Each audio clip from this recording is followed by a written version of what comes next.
You're watching NewsX, and I'm Rishabh Gulati. Over the past few years, you know that we've been taking a lot of initiative to tell the stories and speak to the people that we're really proud of as a country, who are bringing about real change in how the world works and are thinking about how it can become better. That's in every sphere, including technology. We have with us on the broadcast a very special interview with a very special person. He's an Indian from IIT. He is currently in the US. He is a person who's worked in very, very familiar brands that you all use at home and is about to launch another sensation, we hope, that's going to really rock and roll the social media industry as well as how we communicate. Neeraj Arora joining us on the broadcast. Neeraj, thanks so much. Appreciate this time. Let me start with the most obvious question. Tell us a bit about life before IIT. Rishabh, first of all, thank you for having me, and really grateful for all the work that you do for the technology startups in India. So thank you for that. How was life? Grew up in a very lower middle class family. My dad retired from the Indian government, and my mom retired as a teacher. I used to live in West Delhi. Grew up there, and then just like a lot of young, Indian kids wanted to go to do engineering at one of the IITs, and got lucky, got through IIT Delhi, and spent 4 years, very formative years of my life at IIT Delhi. And more than I think what we learned in the class, I think it completely changed the outlook. And I think a lot of things that happened after that in my life were seeded, so to speak, in those 4 years of my experience. So let me pick on that because, for a lot of us, I remember studying science in school in Delhi, and, just cracking IIT is, the epitome of an achievement. Okay. So is this how it works? You crack IIT and it's all downhill from there because everything else becomes easier? Or does it become, like we suspect, far, far more ambitious? Yes, I think there are two sides to it. Both happen actually. So I think because getting through IITs is such an intense experience, you have to practically give 2-3 years of your life just single-mindedly preparing for the exams, right? The competition is so tough. So it takes a lot out of you as a person, as a kid, to do that. And once you are there, you feel that, oh, it's done now. I think I can relax, and this is, now it's all downhill from here, and things will be easier. But again, what happens when you are there in a few months, you realize that you are actually not the smartest, not one of the smartest persons. There's so many smart people who come from all over India, from all different kind of backgrounds, with very different ambitions. And it doesn't really put you in sort of a competitive thing, but it teaches you a lot because everybody comes from a very different perspective and background and ambitions. And so you start to find your ground, so to speak. Like, okay, what do I want to do next? There's some people who are really studious and they still want to continue and they want to do consulting. There's some people say, okay, this is my downtime. I will enjoy life and I'll experience not only studies, but I'll do a lot of other, art and extracurricular activity, sports and all of those things. And then some people start focusing on broadening their outlook a little bit in life. Okay, so you did a bit of that. Yeah, because after IIT, it was, it was ISB. Were you in Mohali then or Hyderabad? No, I was in Hyderabad. So I think there's a little bit of thing that happened before I went to ISB. I don't know what happened. The startup bug caught me very early. It was year 2000 when I graduated.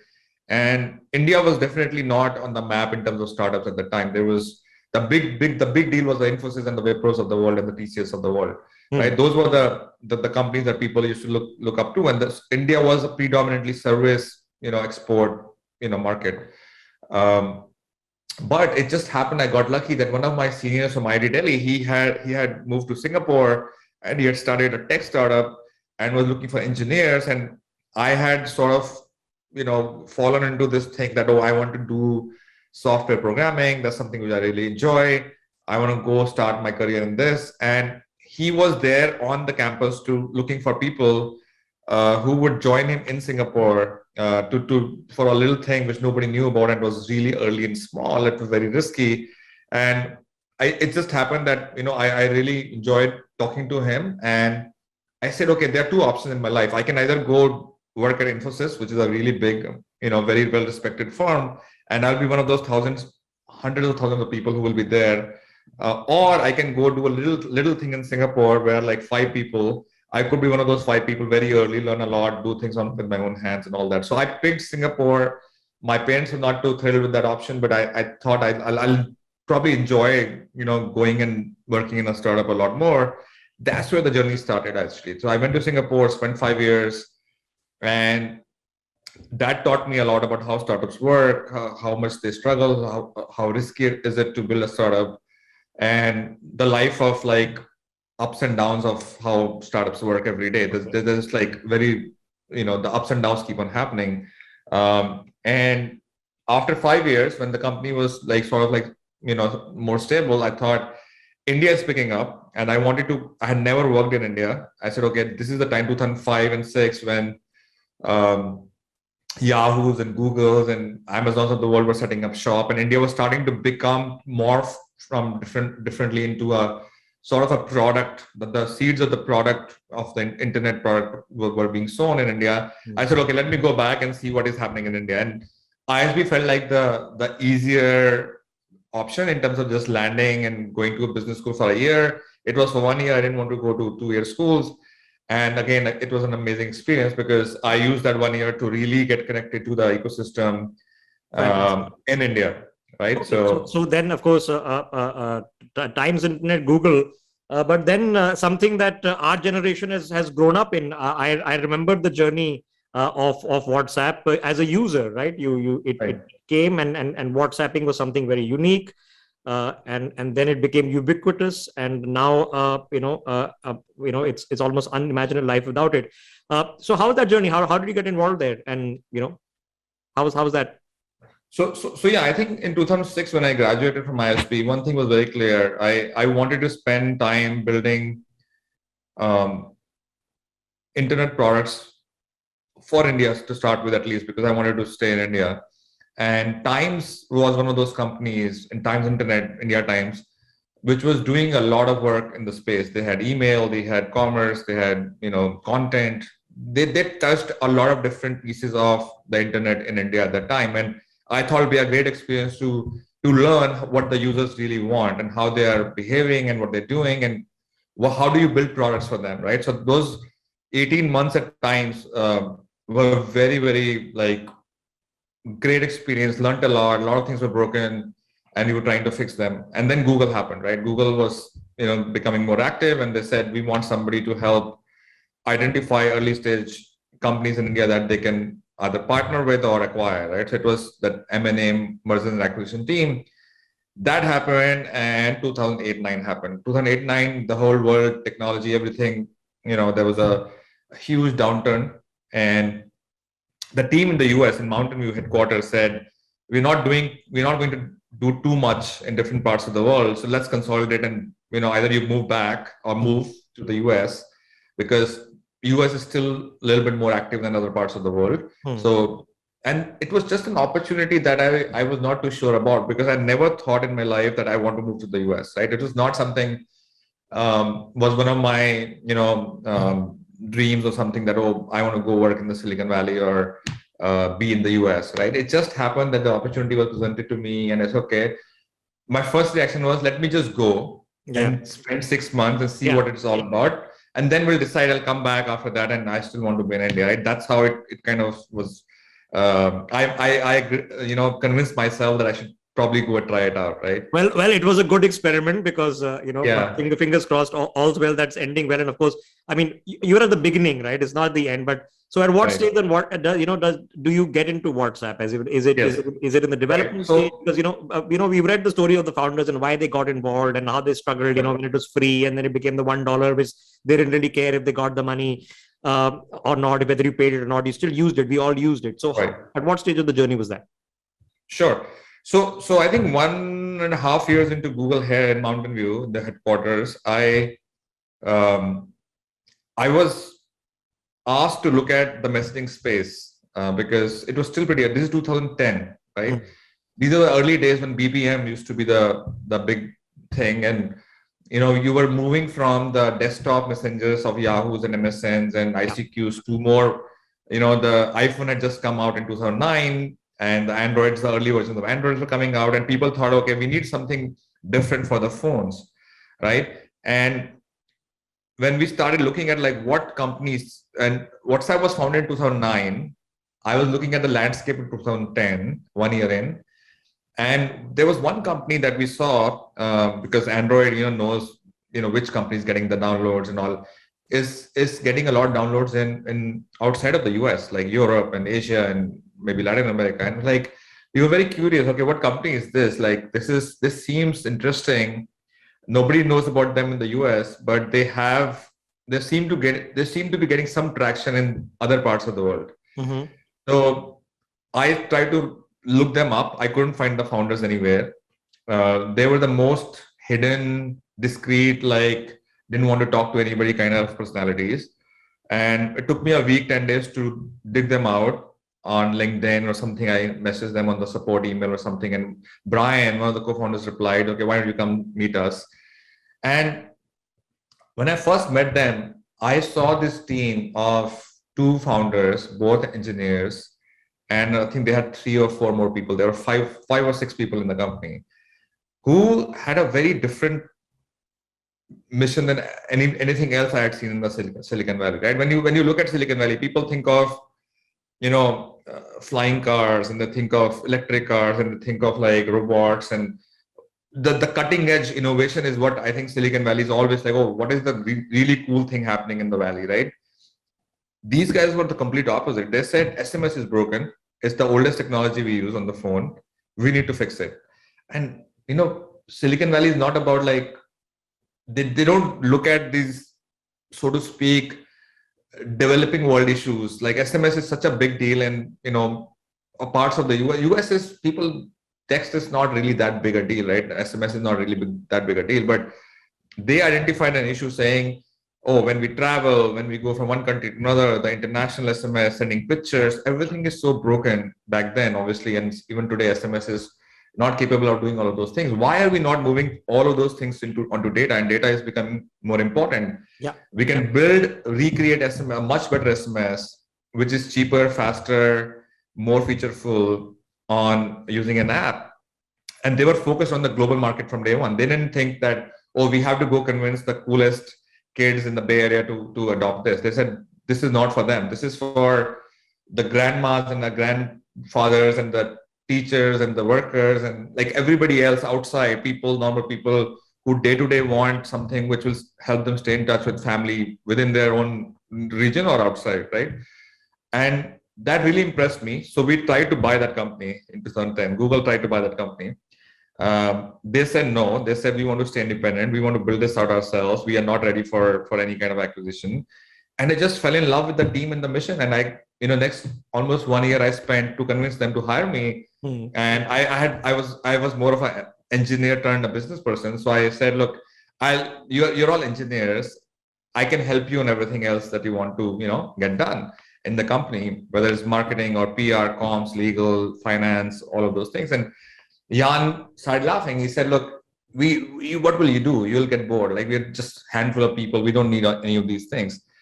So it took him a year to get convinced that he does need somebody like that, because the company had becoming bigger. There were more issues.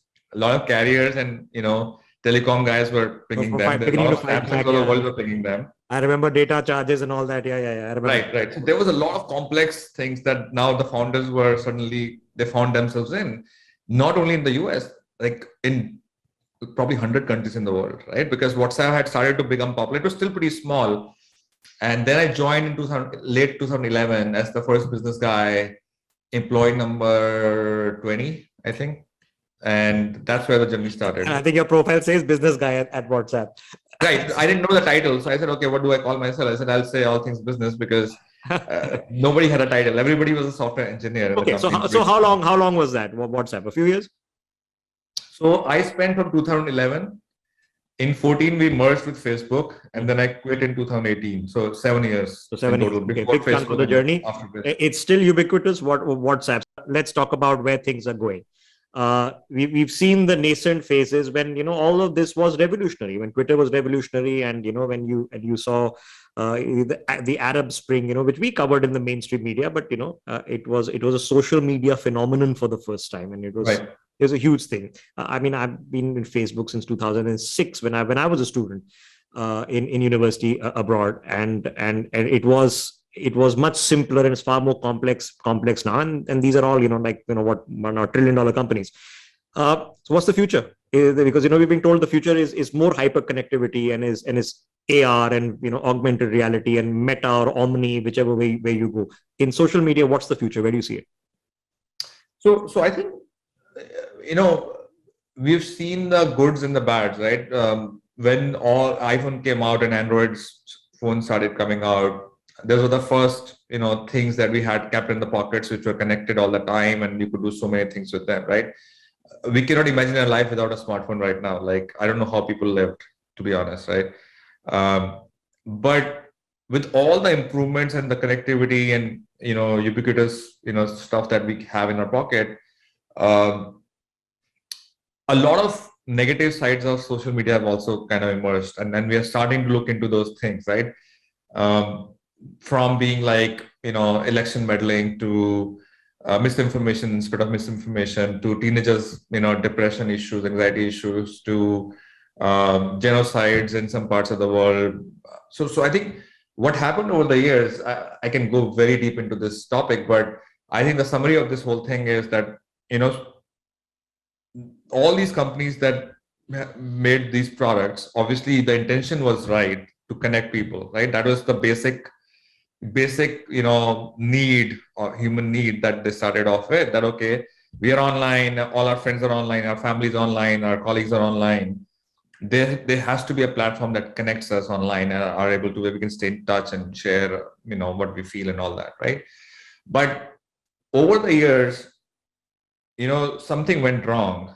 And, these companies were built off this business model of ads. Like the simple business, which a lot of users don't really understand or don't pay attention to, is they take all your data, your personal data, what you talk about, where you live, what you do, whatever you share with them, plus all the things you actually share on these platforms. They look at all of that content. They create a profile of you that, oh, this person is XYZ, lives here, is interested in this, talks about this, and they show you ads, right? So basically they give you the product for free, but they take all your data, and then your targeted ads in return, right? So basically the user is the product in the end, right? And over the year, the advertisers become more and more important, and because they are the ones who give you money, Pay the bills. Yeah. So you start building products or features which are not necessarily what the users want, but is more conducive to making more engagement and more money, right? More engagement means more clicks and more money, right? So it has gone out of hands in a lot of ways.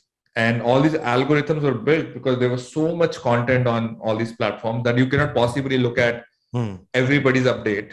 So these algorithms came in, which meant that you will see some content, but you will not see all the content. And then what kind of content will you see is the one which is more sensational, most divisive, most, hate speech, all of those things, because those are the ones that get the most number of clicks. Yeah, Neeraj, I see it. Obviously things that are more controversial, more, better news or better TV debates for us. And, I've seen the Facebook curve, right? That right before it comes to it's now banned point, that's where you hit the peak, right? That's the line. Right. So here we are. This is the problem now. Is it approach breakdown that's happened, that teams that, started with noble ideas just got sucked in and have now gotten lost in what they're doing? Is it technological breakdown? Where's the issue here that we're not going to find, or do we need something completely new? So I think the issue is that the architecture of the product design of the product is one issue, right? The other issue is, how do you actually, change you have to really look at a different business model, because if you keep on doing the ads business model for such products, there is no other option but to figure out ways to bring people back again and again. Okay, and so let's go back to the WhatsApp story, because WhatsApp starts off as free. Okay, because it's a simple thing, and you've done it, and great segue. It's out. Then the stage comes when a little bit of more money, because you have to expand server space because you got millions of users. So they say, okay, give us $1 a year, not a lot of money. Right. And if honestly you don't really pay it, it's okay, right? We're not going to ban you from the app. Start from there, and they get a bit of money, and then they create the server space, and it expands. And then, of course, incidentally, you go and you merge with Facebook. That brings you in money, and then, of course, now we know the WhatsApp founders have their own messaging app. So that's one path. What's the different path that you see? I think so. Yeah, I think a lot of what I think I want to devote my life to next, which last 2 years I've been building this thing called HalloApp, my new company. Which goes back to the same thing that, we can actually build products which are private and safe and are not built on top of engagement algorithms, right?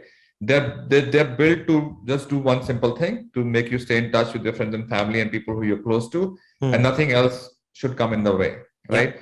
And you don't have to introduce brands and celebrities and influencers, and it should not feel you are in a digital mall, right? All the other products today feel like you're in a digital mall, and all these things are screaming at you, and then you also happen to have your friends and family there, right? And then all your data is given and ads show up and all that, right? I've signed up for Hallo, and I'm signed up for your beta testing also. Right. So it's a very interesting model for people watching the broadcast. And let's talk about the app for now, okay? So you're offering the ability to make posts. So, so I have a home feed and I can see posts, but I can see posts only from my contacts, and it's a limited list, but it's also a messaging app. So I can chat with those contacts and do what we do. We understand in WhatsApp group chat. So how are you guys evolving this, before I come into the business aspect and introduce really for a lot of people watching the broadcast what Hallo is? How are you thinking? What is the thought process that this is what need this is serving? Right. So I think our thinking started off with, obviously we described the problem that we all of us have, right? So what is the solution, right? The solution is to build something new, which from grounds up looks at these issues when we build the design and the architecture of the product, right? Which means that it should be built in a way that when you share something, you know exactly who it goes to. They are the people who you actually know in your life, right? So first thing we really care about is, we are not building a Twitter where the main goal is to broadcast to as many people as possible. This is a completely different thing. This is for people who you actually know, people who have grown up with, people who have went to school where you live with, your family, your cousins, and all of those things, right? So, and the good proxy of that closeness or the relationships is your phone address book. So we use your phone address book. If you have each other's phone numbers, you're connected on HalloApp. There's no need to send friend requests and accept and find people and all of those things. We don't have to go through all that. You already have your relationship on the phone book. We get you started with that. And your home feed, think of it as a set of people in your life who you actually have known over the years and currently know, right? That's the broadest circle of people that you're connected to. Yeah. Then we said, okay, that is great. But what if you want to share something which is more personal with your family or with a set of friends? So that's where the groups come in. Our groups are also different from messaging groups. It's not a chatting happening. It is more of a feed, just like the home feed. Yeah. Your groups also have feeds, right? And then one-to-one messaging is, because, sometimes you need to ask Rishabh something, which is more only for Rishabh and me. So we can chat with that person. So we actually construct our online life on HalloApp in these three circles, which is the broadest circle, which is everybody I know or have known. My groups, which are more focused on certain things. And then the one-to-one relationship I have with people in my life. And that's it. There's nothing else. There are no games, no gimmicks. We are building encryption. Your chats are all encrypted. Groups are about to get encrypted, and home will be encrypted very soon. So completely private. We don't have access to anything. Anything that you post on the home feed and the group feed, it expires after 30 days. So we are not in the business of keeping your data forever, or your friends should not have your data forever, right? So we automatically, remove whatever you posted in last 30 days. 31st day, it will disappear from your friends and family's phone. So I think we're designing it in a way that you feel no pressure, there are no likes, right? There's no artificialness to this platform where, you don't want to be somebody who you're not. Yeah, this is for people who, like the way I am with my family and friends in real life. That's how I behave on HalloApp online. There's no filters, there's no pressure. So I think we are building a lot of these details into the app from day one, which makes you feel that this is for people who, it's private, and there's no, if you come once a week, I'm fine with that. If you come 10 times a day, I'm also okay, because there's no ads I want you to click on, right? Okay. So then comes the difficult part, and trust me, mainstream media guys understand this. I was talking to a major tech founder, and they've just gone unicorn, and I've been working with them for the past 1 year, and saying, Rishabh, you've been doing everything pro bono so far, all the publicity and all the advertising, and because in the mainstream media we also struggle. It's a service. How do you generate revenue? So the solution we find is you generate revenue X to subsidize Y. You've been successful. And the guys who are running, Signal, being successful. They're founders, they understand messaging, and now have funds to invest. But where is the business model? You're the business guy. Tell us, how do you find a business model? So yeah, I think from day one, as I said, I think one part is how you design the product and how you keep things very simple and clean and private. The other part is the business model, right? The moment you say, I want to do ads, all of these things break down. The product break down, the engagement metrics have to be looked at differently and all that, right? So I said, okay, we've had a little bit of flavor of subscription with WhatsApp back in the days. It was still very early days, right? Payments were not that, there was, Paytm was coming out just about becoming a little bit of a real thing at back then, 2013, right? Yeah. And now fast forward to 21, almost 22 now, how people think about paying for services is completely different. Like I have never imagined people will pay for Netflix in India, but people are paying for Netflix. We are all paying, right? And it's not cheap, So things are changing, and the mentality that, okay, if you provide something useful, I'm okay to pay a little bit for it is I think becoming more acceptable, whether it is content or other products and all that, right? And back then, even 2013, when we introduced payments within WhatsApp, which was very nominal, and it was $1 per year, and first year is free, we saw that, countries like Germany and Italy and Spain and UK, where we actually enforced some of those things, 70-80% of the people were actually paying easily, because $1 for them is absolute, like a coffee costs $5. Yeah, it's less than a cup of coffee, for 1 year. Yeah. And we give you 1 year service for that. And something that you really rely on, you stay in touch with people, right? So our hope is that once we introduce the paid plans in HalloApp, and we are thinking about it slightly differently. We are saying we are building a very social product which everybody should be able to use without any hindrance, right? So there will be a basic version that will be free, so anybody can come in, they can experience the product, and then we'll build premium features, so you can actually pay for those and upgrade and pay for a monthly or a yearly. It's okay. So it's a model. So it's not, we're not talking about some revolutionary tech here. Okay. You are taking solutions to all the problems that you see and trying to combine them into one platform. Is that what we're doing? I mean, you're not implementing some crazy new tech in this, that this is now blockchain enabled, or if you are, tell us a bit about it. Right. So no, we're not, but I think we are keeping a close eye on it, right? A lot of things are being, revolutionized with blockchain and crypto and all that. It's something which we pay a keen attention to. It's not something which we are, I think, ready for.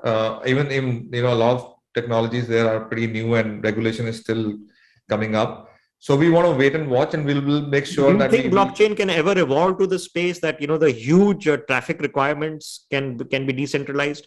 That you can disaggregate the amount of traffic that a messaging app does?